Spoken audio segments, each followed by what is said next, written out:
the type of woman who scare men away. The Snow Queen. The Snow Queen is cold and unapproachable, a little bitchy. The woman has an icy mask of calm on her face, and with every gesture she demonstrates that she doesn't need anyone. In fact, it's just a defensive reaction. The hedgehog bristles and puts out needles to avoid showing her unprotected spot. The woman tries to appear nonchalant and arrogant so that no one will notice her vulnerability. Snow Queens also need help, support and care. But at the sight of a man, they automatically put on their armor. This behavior can be explained by childhood trauma, painful relationship experiences, or negative parental attitudes. A woman has learned to protect herself from the outside world, but her need for love remains. Only there is a nuance. Men love emotionally open women, next to whom there is no need to tear down walls, prove something, fight. 2. Available. Men are afraid of available women, because if the prey is given too easily,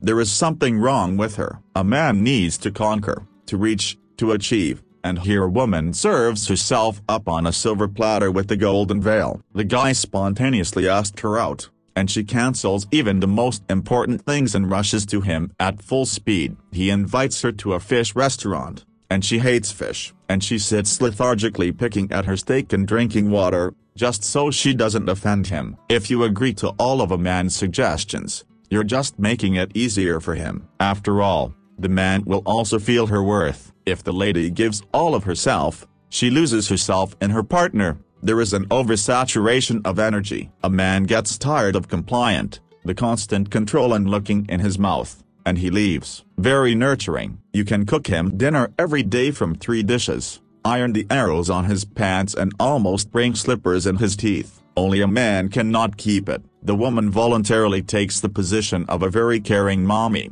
and then complains, "I gave him my whole life, and he left me." Why don't we have this understanding? Because in Soviet times there were other attitudes. You had to get married early, have children because it was necessary, have time to work, pay attention to your family and forget about your own interests. There were very few complaints about a man. He brings home a salary, can fix a faucet. That's fine. In a woman no one brought up love, respect for themselves. After all, it often happens. The guy meets a girl who manages to combine 1001 thing: work, study, cook, dance, go to yoga, and then she puts on a bathrobe and slippers and becomes a housewife. All her other interests fade into the background. She gives the man energy, but she has no generator, an occupation that would charge her.